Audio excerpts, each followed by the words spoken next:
In 1975, Bill Gates and Paul Allen were two college kids when they saw an article about the Altair 8800, the first personal computer. They had an idea. What if they could write a version of the basic programming language for it? There was one problem. They didn't own an Altair. They were too expensive. So they did something crazy. They called the company that made it, MITS, and told them they'd already built the software and wanted to demonstrate it. This was a complete lie. They hadn't written a single line of code yet. MITE said yes, come demonstrate it in a month.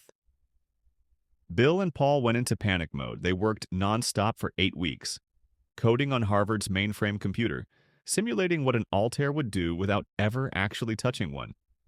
The day of the demo arrived. Paul flew to New Mexico with the software on a paper tape. He'd never tested it on a real Altair, only on their simulation. He loaded the tape into the machine. Everyone held their breath.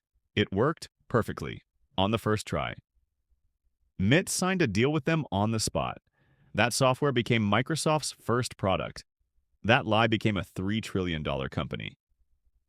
What gets me is the audacity. Most people would have said, we can't promise something we haven't built yet. Bill and Paul said, let's promise it, then figure it out. It's a reminder that sometimes you need to commit before you're ready. The deadline forced them to execute. If they'd waited until it was perfect, someone else would have beaten them to it.